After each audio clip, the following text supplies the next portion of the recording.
सत श्री अकाल, राधे राधे सारिਆਂ ਨੂੰ ਤੁਸੀਂ ਸਾਰੇ ਕਿਵੇਂ हो ज़रूर बताऊंगी मेरे कमेंट बॉक्स पर। और आज हम सुनेंगे हमारी स्टोरी सरगम साढ़े अपने चैनल तनु वाले इश्क तो गाइस चलो चलते हैं स्टोरी की तरफ। तो पिछले पार्ट में हमने क्या देखा था? पिछले पार्ट में जो हमारी अनीका थी वो ट्रेन में बैठ के मस्त निकल चुकी थी अपने घर की तरफ और पीछे रह गई थी हमारी अफी। अभी बस देखती रह गई थी कि वो ट्रेन के साथ जो अनीका जा रही थी उसके दिल में एक अजीब सी दर्द हो रही थी कि कैसे जा रही है छोड़ के, पर क्या कर सकते हैं हम। जो अभी थी वो उधर थोड़ी देर खड़ी तो रहती है जब तक वो ट्रेन उस प्लेटफॉर्म से एकदम से ओझल नहीं हो जाती। और तभी उसके फ़ोन में बार बार मानो इतनी तेज़ तेज़ अलर्ट आ रहे थे कि वो उसके ना उस जो ध्यान में थी, वो जो एक अनीका के थॉट्स उसके दिमाग में चल रहे थे, उसको एकदम से चीरते हुए वो अलार्म आ रहा था। उसकी हैंड वॉच में भी इतना ज़्यादा मतलब नोटिफिकेशन अलार्म्स आ रहे थे कि वो देखने के लिए मजबूर हो जाती है अपने फ़ोन की हो क्या गया है। तभी वो देखती क्या है, 3 ऐप्स उसके ऑलरेडी रनिंग पे हैं। मतलब एक तो जहाँ पर जो वो ड्रग डीलर था उसके फ़ोन को जिस ऐप से उसने ट्रैक करके रखा हुआ था, उसकी लोकेशन जिससे वो ट्रैकिंग पे रखी हुई थी उस पे अलर्ट दिखा रहा था कि उसकी जो फ़ोन थी वो अपनी ही दायरे से बाहर जा रहा है। मतलब जो अभी थी वो उसके फ़ोन को एक लोकेशन में सेट कर दी थी कि इस दायरे के बाहर अगर वो जाएगा तो उसके फ़ोन में अलर्ट आएगा। एक ये आ रहा था, दूसरी उसकी लैपटॉप के साथ जो लिंक्ड थी उस ऐप से वही सेम चीज़ दिखा रही थी कि ये जो बंदा है वो कहीं पर जा रहा है और उसकी हार्ट रेट बहुत ही ज़्यादा तेज़ है। मतलब सारा कुछ वो मॉनिटर कर रही थी। वहाँ पर जो अभी के फ़ोन पे और एक ऐप पे आ रहा था कि वो अपनी पुलिस स्टेशन से आ रही थी कि जल्द से जल्द आओ तुम, कि तुम्हारी ज़रूरत है। और जब अभी देखती कि सीरियस सिचुएशन है वो अपनी बाइक की तरफ दौड़ती है। मतलब क्योंकि देख ही रही थी कि ये बंदा शायद भाग रहा है और ऊपर से उसकी हार्ट रेट जो है वो बढ़ी हुई है, तो मतलब कुछ ना कुछ तो गड़बड़ हुई है कि ये अलर्ट्स आ रहे हैं। जो अभी थी वो अपनी बाइक पे बैठती है और हड़बड़ी में फ़ोन लगाती है कुमुद को। जो कुमुद थी वो बोलती कि अभी तुम जहाँ भी हो उसी एक की एड्रेस पे पहुँचो, क्योंकि वो भागने की कोशिश कर रहा है। कहीं से तो उसको पता चल गया है कि जो पुलिस है वो उसके पीछे पड़े हुए हैं। शायद उसको अभी तक ये नहीं पता कि उसकी जो फ़ोन है वो हम ट्रैक कर रहे हैं, या फिर उसकी जो वॉच है उसको तो हम ट्रैक कर रहे हैं, तो जल्द से जल्द उसको पकड़ना होगा। इससे पहले कि वो हाथ से निकल जाए हमको उसको पकड़ना होगा। जो अभी थी वो बोलती कि तुम एक काम करो, तुम पुलिस लेके निकलो और मैं इधर से जाता हूँ उसके पीछे, और कुमुद मैं तुमको लोकेशन भेज रही हूँ, तुम उसी के पीछे पीछे आओ। और ये बोल के जो अभी थी वो एक हाथ से मस्त बाइक ड्राइव कर रही थी और दूसरे हाथ से अपनी फ़ोन से जो उसकी लोकेशन है दोनों को पिन करती है और सीधा भेज देती है कुमुद के पास। और जो कुमुद थी वो अपनी फ़ौज लेके निकल जाती है। जो अभी थी वो अब इतनी तेज़ बाइक ड्राइव कर रही थी कि मानो वो सारे कार को एकदम से पीछे छोड़ के वो जा रही थी, इतना ज़्यादा वो तेज़ थी। 2-4 तो उसने एकदम से ट्रैफिक सिग्नल तक को भी तोड़ दिया था। जो अभी थी वो तो भाई लगातार जाए जा रही थी। और दूसरी तरफ जो वो ड्रग डीलर था वो किसी के साथ फ़ोन में संपर्क कर रहा था। मतलब ऑलरेडी वो किसी के इशारे पे चल रहा था। वहाँ पर जो ड्रग डीलर है वो बस बोले जा रहे थे कि कहाँ पे पहुँचूँ, मैं कहाँ पे पहुँचूँ, तुम मुझे एड्रेस बताओ, मैं जा रहा हूँ। पर शायद उसको प्रॉपर एड्रेस मिल नहीं रहा था तो वो घूम रहा था बस। जो अभी थी वो ये चीज़ अब देखती है कि उसकी लोकेशन कहीं मतलब आड़ी-टेढ़ी जगह से वो जा रहा है। वो समझ जाती है कि इसके पास कोई लोकेशन नहीं है जाने के लिए, पर वो बस निकल चुका है। जो अभी थी वो ये बात कुमुद तक को बता देती है। जो कुमुद है वो बोलती है कि यही मौका है उसको धर दबोचने का। वहाँ पर ये दोनों लोग चेस करते मतलब वो एकदम से उस गाड़ी तक भी पहुँच जाते हैं, मतलब उस लोकेशन को भी पहुँच जाता है। जब ही वो देखता है इंसान कि ऑलरेडी पुलिस वहाँ पर पहुँच चुका है और उसके पास जिस बंदे का फ़ोन कॉल चल रहा था वो बस उससे पूछे जा रहे थे कि कहाँ पे जाऊँ। जो उस फ़ोन पे था वो शायद किसी जगह का नाम बोल रहा था। तभी वो जो कार में बैठा हुआ था वो तेज़ी से रफ्तार पकड़ता है। मतलब अब उसको ये दोनों लोग और जो पुलिस के पूरे गैंग थे ये सारे लोग मिलके उसको चेस नहीं कर पा रहे थे, वो इतना तेज़ ड्राइव कर रहा था। जो अभी थी वो बोलती कि तुम लोग सीधे निकलो, मैं शॉर्टकट लेके आती हूँ। और ये बोल के वो अपनी बाइक को मोड़ लेती है एक रास्ते की तरफ। जो अभी थी वो लगातार इनके साथ संपर्क में थी कि ये वो अबैंडन्ड कारखाना की तरफ ही जा रहा है, तो तुम लोग उधर ही जाओ, इधर उधर कहीं पे मत जाओ, बस उधर ही जाओ। जो कुमुद थी वो बोलती कि तुम श्योर हो ना अभी? जो अभी थी वो बोलती कि हाँ, उसकी लोकेशन उधर ही जा रही है। और ये बोल के जो दोनों लोग थे वो एकदम से उसके पीछे पीछे जा रहे थे। जो अभी थी वो एक टाइम पे आके उसको प्रॉपर चेस दे रही थी, मतलब वो दोनों ही एक लाइन पे चल रहे थे। जो वो ड्रग डीलर था वो अपनी बंदूक ही निकल लेता है कि इसको अभी इधर ही ख़त्म करते हैं। पर जो अभी थी वो थोड़ा-सा अपनी रेस को थोड़ा-सा कम कर देती है, स्पीड को। और फिर जो बंदा था वो समझता है कि नहीं, ये तो पीछे चली गई है, तो वो फिर से चला जाने लगता है। जबकि उसके कार के पीछे-पीछे अभी आ रही थी। और जब भी वो बंदा उधर जाके पहुँचता है, अभी सारे लोगों को अलर्ट कर देती है कि ये अब अपने निशाने पे आ चुका है, तो इसको नॉर्मली अब हम पकड़ सकते हैं। तो इतना ज़्यादा वो करने की कोई ज़रूरत नहीं है, सब लोग प्लान करके फिर ही अंदर जाएँगे। अभी की बात सुनते हैं, जो कुमुद थी वो अपनी टीम को बहुत ही अच्छे तरीके से गाइड करती है उस प्लान के तहत। और इसके बाद जो कुमुद थी वो अपनी टीम को 4 हिस्सों में भाग कर देती है और बोलती है कि तुम लोग चारों दिशा से जाओगे और कोई उस पर फायरिंग नहीं करेगा, वो हमें जिंदा चाहिए। और ये करके ये सारे लोग अंदर की तरफ चलने जाने लगते हैं। जो बंदा था वो उस कारखाने के अंदर जाके ही एकदम से ओझल हो जाता है। जो अभी थी और कुमुद थी वो अपनी टीम को लेकर वो ऊपर की तरफ उठने लगते हैं। तभी उनको सुनाई दे जाता है कि यहाँ पर से कोई जो है वो भागने की कोशिश कर रहा है, मतलब किसी की पैरों की आवाज़ें सुनाई दे रहा था और वो बेतहाशा दौड़े जा रहा था। ऐसे खच खच खच खच आवाज़ें सुनाई दे रही थी। जो अभी और कुमुद थे वो एकदम से अलर्ट हो जाते हैं और छुपने लगते हैं कि इसको पता ना चले या फिर क्या हो रहा है ये चीज़ देखने के लिए। तभी उनको दिखाई देता है कि जो बंदा अब ऊपर था वो दौड़ दौड़ के नीचे जा रहा था और ये लोग बस उसके पीछे अब दौड़ रहे थे। जब ये पूरा बिल्डिंग दौड़ के उस कारखाने की कंपाउंड में जाते, तभी सारे जो पुलिस वाले हैं वो उसको एकदम से घेर लेते हैं। और वो ये चीज़ देख के अब हकपका गया था। एक तो पता नहीं वो क्यों डरा हुआ सा लग रहा था। जो अभी थी वो दौड़ते उसके पास आती है और आके बोलती कि अब तुम कहाँ जाओगे? और जब भी वो बोलता है, वो जो ड्रग डीलर था वो बोलता है कि मुझे अरेस्ट कर लो। अभी ये चीज़ सुन के ही मतलब दंग रह जाते हैं। जो अभी और कुमुद थे वो अपनी तरफ देखते हैं और फिर अभी जो है वो हैंडकफ्स निकाल के उसकी तरफ आ ही रहे थे कि सडनली वो नीचे गिर जाता है। और जब भी ऐसा होता है सारे लोग एकदम से शॉक्ड हो जाते हैं कि ये क्या हुआ। और तभी जो है उसके सर से ब्लड यूँ पूरा फैलने लगता है, मतलब इतनी तेज़ी में वो ब्लड फ्लो हो रहा था। जो कुमुद और अभी थे, मतलब सारे लोग थे, वो तब समझते हैं कि इसके सर में किसी ने गोली मार दी। तभी जो है वो दिखाई देता है कि उसके सर के पीछे साइड से जो है वो गोली लगता है। तो अभी एक निशाना मतलब दिखती है कि इस साइड से हुई, तो वो ऐसे आके मतलब वो डायरेक्शन माप रही थी। तभी उसने अपनी ग्रुप को पूरा ऑर्डर देती है कि इस तरफ जाओ, इसी तरफ से कोई ना कोई शूटर है। वहाँ पर इतनी हड़कंप मच चुकी थी कि सारे चीज़ों को संभालना पूरा एकदम से उनके कंट्रोल से बाहर जा रहे थे। ऊपर से अभी के पास ऑलरेडी फ़ोन आ चुका था उसकी सीनियर्स का कि कैसे मर गया वो बंदा। जो अभी थी वो पूरा शॉक्ड, कुमुद वहाँ पे शॉक्ड कि ये बस मरा भी नहीं है, इसकी शायद अभी तक पल्स रेट है 1-2%, इनको कैसे पता चला? वहाँ पर जो अभी थी वो बोलती सर आपको कैसे पता चला, ये तो बस अभी उसके ऊपर शूट हुई है। वहाँ पर जो पुलिस वाले थे, मतलब उसकी सीनियर ऑफिसर, वो बोलती कि ये मैटर नहीं है कि अभी हुआ कि कभी हुआ, वो मरा कैसे, वो मर नहीं सकता। जो अभी थी वो बोलती कि अरे वो खुद से बोल रहा था कि उसको अरेस्ट करो, और जब भी हम उसकी तरफ एक कदम भी आगे बढ़ते उससे पहले तो इसके ऊपर शूट कर दिया गया था।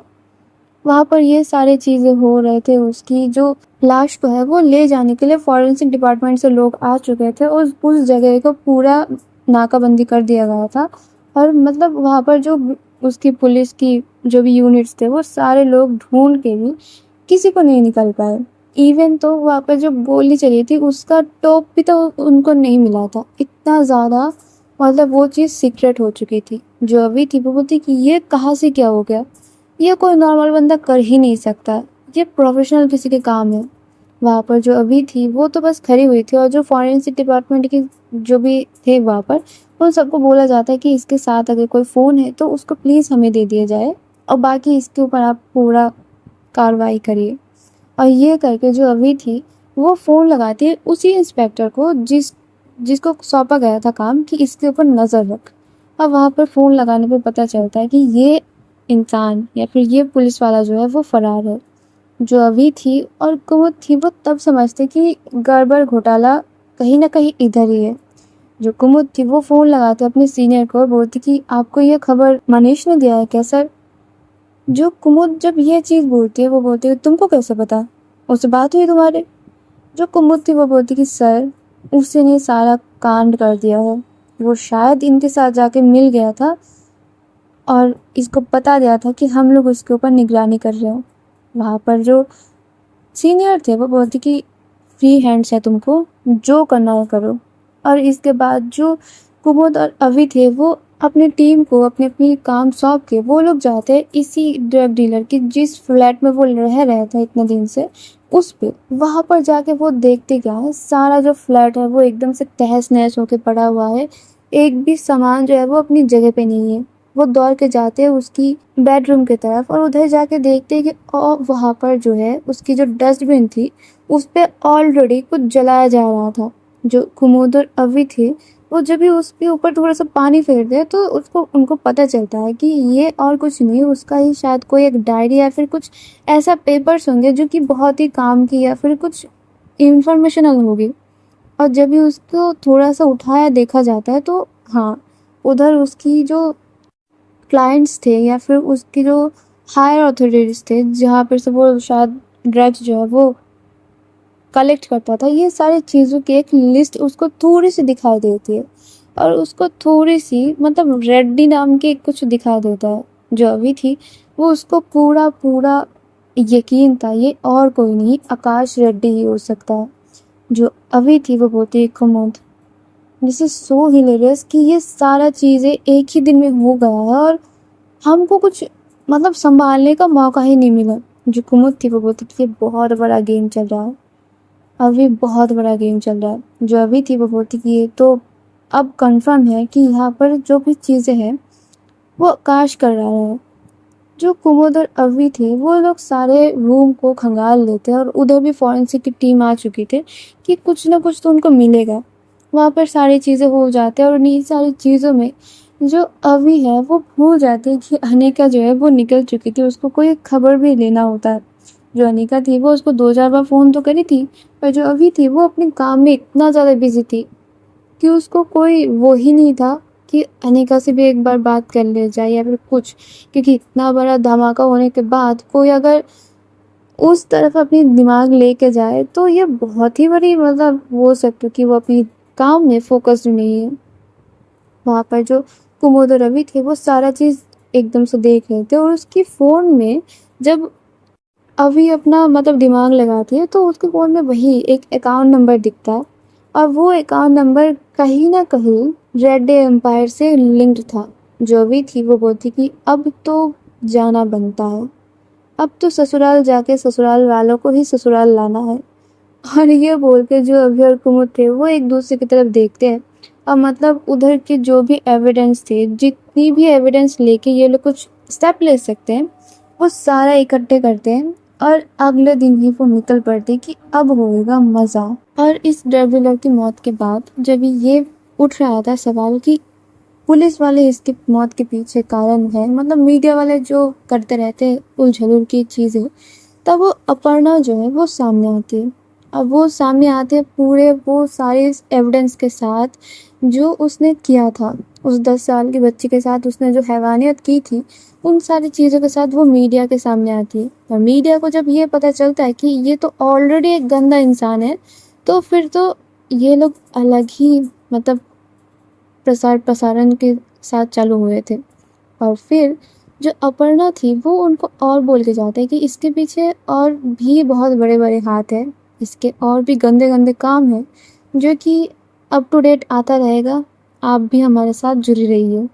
और दूसरी तरफ जो अभी और कुमुद थे वो क्या करते हैं, वो दूसरे दिन निकल जाते हैं अनिका की शहर के लिए, मतलब कह सकते हो कि अनिका के भैया के लिए, आकाश के लिए। और जब भी वो जाते हैं, वो शहर में जाते ही मतलब एक शांति की जो है वो मुस्कान दी थी, जिसके पीछे शांति नहीं थी, अशांति करने की पूरा पूरा जो है वो दिमाग था उनके पास। और जब भी वो लोग जाते हैं, वो इधर उधर किधर भी नहीं जाते, वो बस जाते हैं रेड्डी एम्पायर में, जहाँ पर अनिका, आकाश और मिस्टर रेड्डी ऑलरेडी मौजूद थे। जब भी ये लोग जाते हैं, जो अनिका थी वो अपनी ऑफिस में ही काम कर रही थी, मतलब कुछ अपने जूनियर से कुछ बातें लेकर डिस्कस कर रही थी।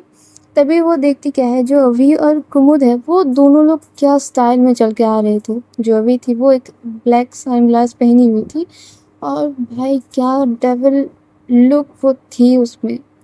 कोई हैंडसम लुक नहीं थी, वो दोनों ही डेविल की तरह चल के आ रहे थे।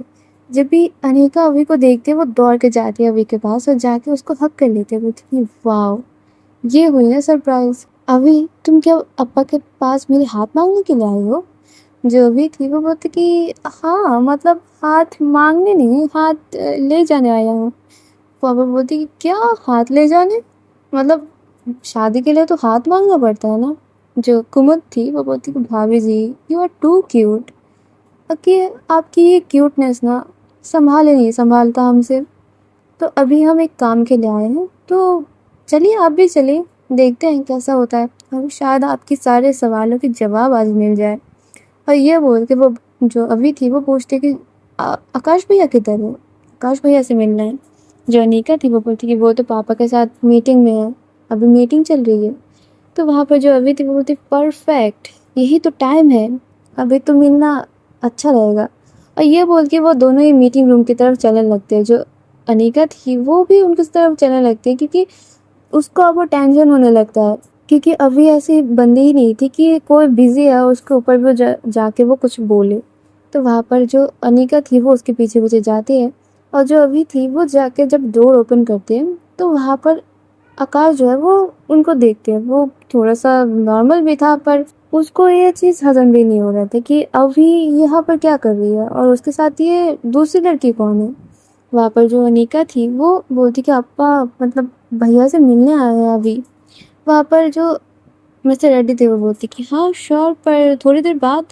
वहाँ पर जो अभी थी वो बोलती कि नहीं, हमारे पास एक्चुअली अरेस्ट वारंट है आकाश रेड्डी के लिए, तो हम अपना काम करते हैं और 10 से चले जाते हैं। हम बस इधर इनको थोड़ा सा अरेस्ट करने आए हैं। और जब भी ये चीज़ मतलब उन मीटिंग में पूरे सबके सामने बोला जाता है, ये चीज़ तो मतलब रेड्डी साहब को मतलब एकदम से शर्मिंदा करने वाली बात हो गई है कि उन्हीं की मीटिंग में आके, उन्हीं के ऑफिस में आके, उन्हीं की भतीजे को बोला जा रहा था कि उनको बस अरेस्ट करने आए हैं। जो अभी थी वो बोलती कि कोई बात नहीं, आप बोल सकते हो, आपको जो बोलना है, आपको जो पूछना है, उन सबकी ही जवाब मिल जाएगा।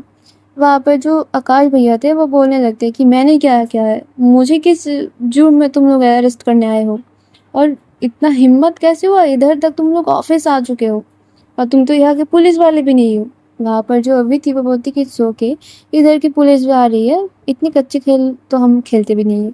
और ये बोल के वो लोग बस अपनी हैंडकफ निकाल के आगे जा ही रहे थे। जो अनिका थी वो बोलती कि हुआ क्या है, तुम लोग इधर क्यों आए हो। जो अभी थी वो बोलती तुम्हारा भाई सिर्फ उस अपनी खुफिया लैब में दवाई नहीं बनाता, वो उधर ड्रग्स बनाता है। और जो ड्रग्स वो अपने ही देश में, अपने ही देश की यूथ को ख़राब करने के लिए सर्कुलेट भी करता है, और हमारे पास इस चीज़ का प्रूफ भी है। तो बस वही जो आकाश थे वो बोलते कि नहीं, ऐसा तो कुछ है नहीं, मैं क्यों वहाँ पर कुछ करूँगा, तुम्हारे पास क्या प्रूफ है, दिखाओ ज़रा। तो वहाँ पर जो अभी थी वो सारा कुछ उसको बाहर निकाल निकाल के दे रही थी। और उसके साथ जो अनिका ने उसके लिए, मतलब अनिका जब सोच रही थी कि हाँ आकाश भैया कुछ तो कर रहे थे, वो सारी चीज़ों के जवाब कहीं ना कहीं उसके पास थे। मतलब अनिका जो जो चीज़ें वो सवाल कर रही थी अपने मन में, उसके सवाल थे, वो सारी चीज़ों के जवाब मानो अभी के पास है। वहाँ पर जो अभी थी वो ये सारी चीज़ दिखाई रही थी कि तब तक उधर की पुलिस जो है वो भी आ चुके थे, मतलब उनके साथ देने के लिए। वहाँ पर आकाश को खींच खाच के लेके ही जाया जा रहा था। जो आकाश थे वो बोलते कि देखो तुम लोग गलत समझ रहे हो, ये ऐसा कुछ भी नहीं है, मैं बस उस मेरी लैब में एक दवाई बनाने की कोशिश कर रही हूँ और कुछ नहीं। तुम लोग क्या कर रहे हो? कैसे सबूत है तुम्हारे पास ये सारी चीज़? ये तो मनगढ़ंत सारी चीज़ें हैं जो तुम्हारे पास है। जो अभी थी वो बोलती कि हाँ हाँ, पकड़े जाने के बाद हर इंसान ऐसा ही बोलता है।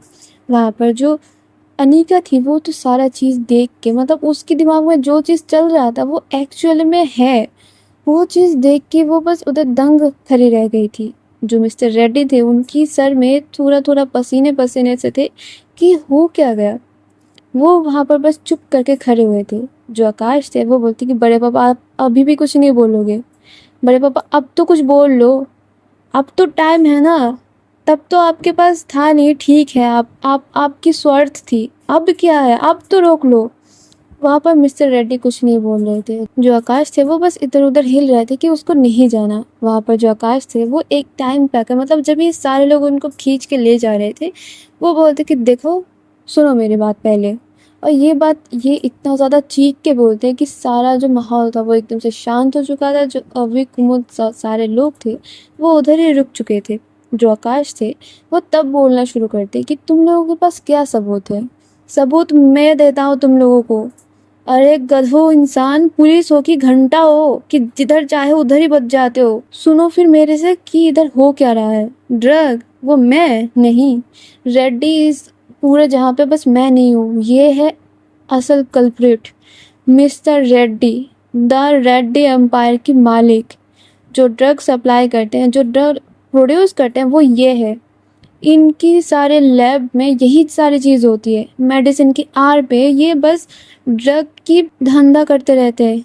सुनो, अब तुम सुनो। अनिका, तुम बोलती रहती थी ना कि क्यों मैं बस उन साइंटिस्ट के पीछे पड़े रहता हूँ कि वो लोग निकलते क्यों नहीं, मैं क्यों उनको बस निकलने पे तुला हुआ हूँ। तो सुनो, तुम्हारे अप्पा मिस्टर रेड्डी वो उन सब से बस ड्रग्स बनाते हैं। मेडिसिन तो बस बहाना है कि ये मेडिसिन के लिए लैब खुला गया है। वो कंपनी मेडिसिन बनाता है नहीं अनिका, वो मेडिसिन नहीं बनाता। और उसी वजह से वो जो हमारा सेक्टर है बिजनेस का वो इतना लॉस पे चलता है। उस सेक्टर की मैनेजर बस मैं नाम का हूँ और कुछ नहीं। वहाँ पर मेरी कोई भी बात नहीं चलता, वो बस मेरे नाम पे चलता है। बाकी सारा डिसीजन तुम्हारे अप्पा लेते हैं। समझ आया? तुम किसके पीछे घूम रही थी? वो तुम्हारे अप्पा थे। और अब सुनो, अब मेरी लैब की सुनो। वो लैब मैंने खोला है। उस लैब पे जो 2 साइंटिस्ट हैं वो मेरे हैं। मैं उनको पैसा देता हूँ, वो भी एक दवाई बनाने के लिए जो मेरे मेरे पापा को ठीक करने के लिए। भूल गई होगी ना तुम कि तुम्हारे एक छोटे पापा भी है। मेरे अप्पा को तो तुम भूल गए होगे। मैं तो बस तुम लोगों के लिए एक नौकर हूँ, है ना मिस्टर रेड्डी? आपकी फैमिली का नौकर, वो भी आपकी ही ब्लड ग्रुप से निकला हुआ। आप तो भूल ही चुके होंगे कि आपके एक छोटा भाई भी है जिसको आपने मेंटल हॉस्पिटल में एकदम से मेंटल बना के रखा हुआ है। वो भी आज से नहीं, बरसों से। जब से मैं 10 साल का था तब से। याद आया आपके छोटे भाई का? याद आया मिस्टर रेड्डी? और ये जब अनिका सुनती है वो उसको, मतलब उसको झटके पे झटका लग रहा था एक ही दिन में। वहाँ पर जो अभी थी और कुमुद थी वो ये सारा चीज़ बस उधर खड़े होकर सुन रहे थे। वो कोई एक्शन नहीं कर रहे थे।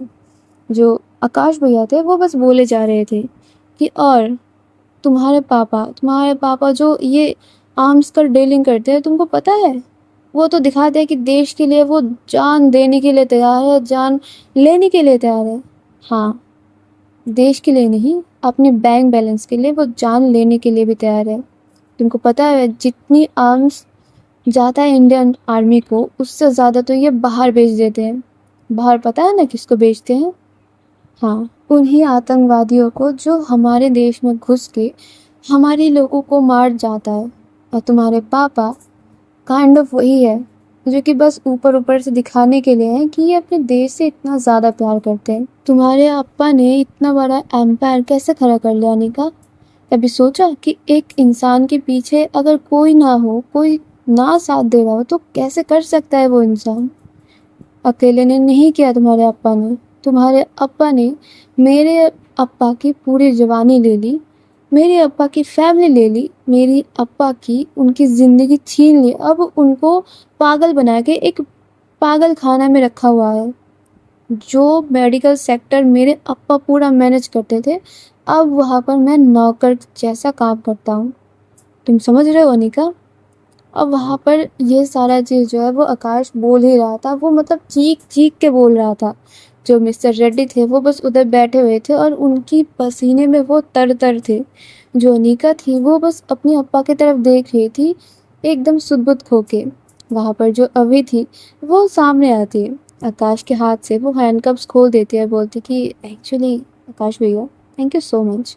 मुझे पता था कि यही चीज़ है, पर थोड़ा-सा और इसकी सबूत इकट्ठे करने के लिए बस ये नाटक था। वैसे मुझे पता है कि आपने कुछ नहीं किया, पर क्यों अनिका आपके ऊपर इतना ज़्यादा शक करती है, ये भी तो मुझे जानना था। तो एक तीर से 2-3 निशाने लगाना चाहिए। और ये बोल के जो अभी थी वो वहाँ की जो पुलिस थे वो खुद नहीं जाती, वहाँ के जो पुलिस है उन सबको मतलब ऑर्डर करती है कि अब आप लोग इनको गिरफ्तार कर सकते हैं। और उनके पास आकाश के नाम की अरेस्ट वारंट नहीं था, मिस्टर रेड्डी के नाम की अरेस्ट वारंट थी। वहाँ पर मिस्टर रेड्डी को अपने ही ऑफिस से गिरफ्तार करके लिया जाता है और वहाँ पर जो अनिका थी वो बस बैठी रहती है। जो आकाश थे वो भी उधर मतलब इतना ज़्यादा वो उबल चुके थे, वो इतना ज़्यादा वो गुस्से में आ चुके थे कि वो बस गहरी-गहरी सांस ले रहे थे। जो अभी थी वो बस आकाश की तरफ देखते हुए बोलती कि आप संभाल लेंगे ना अनिका को, मुझे अभी जाना होगा।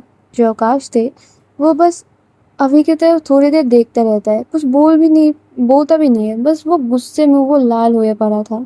जो अभी थी वो जैसे चली जाती है क्योंकि उसको भी अपनी ड्यूटी निभाना था।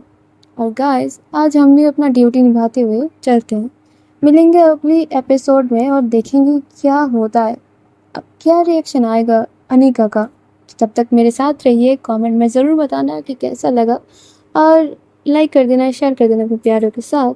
तब तक के लिए अच्छे भले रहो, टाटा, बाय बाय, राधे राधे।